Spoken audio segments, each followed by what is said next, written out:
One eternity later.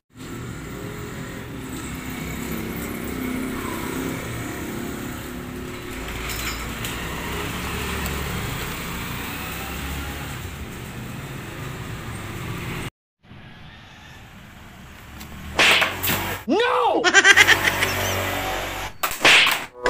Wala kang awa!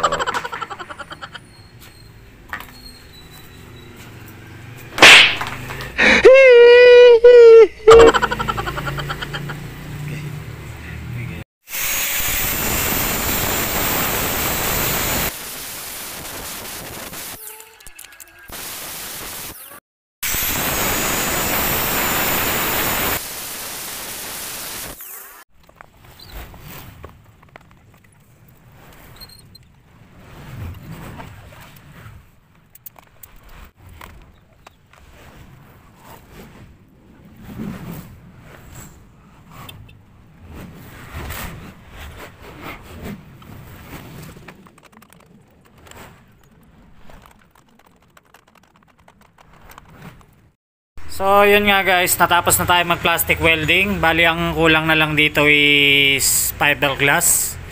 Sa next natin video is tatapalan natin itong ibabaw niya ng fiberglass, tsaka yung ilalim. Yan, para mas matatag siya. Tapos dito yung hindi na natin nakita na part niya is bibuild upan na rin natin ng fiberglass. Tapos mamasilya natin, primer, then pintura, para bumalik na siya sa dati. So ito palang plastic welding na to is matibay na guys, no?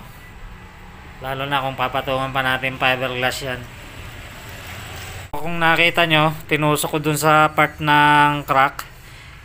Bali nilaliman ko yung pag ano sa kanya habang mainit yung dulo ng soldering iron, para hanggang dun sa pinakagitna ng crack is maabot natin, matunaw yung plastic nya. Then mag-aabot siya ulit, no? Magkaroon siya ng panibagong kapit. So kabilaan, ganun ang gagawin para kumapit siya talaga.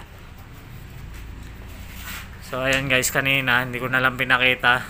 Bali yung fender lang pinakita natin, no? Kasi matagal yung video. So ayan din ang mga crack niya kanina, no? Madami yan. Tapos dito, yan, tibay na rin siya guys ngayon. Bali ang kulang na lang niya isang build up. Guys, hanggang dito na lang. Sana may natutunan kayo sa shinare kong video ang tungkol sa pagpa-plastic welding. So abangan nyo na lang guys yung susunod nating video, ano? Huwag mong subukan, masisira ang buhay mo. Tuturo ko naman sa inyo kung paano tayo mag fiberglass. Then pipinturahan natin, primer plus yung kulay niya na blue, then sticker.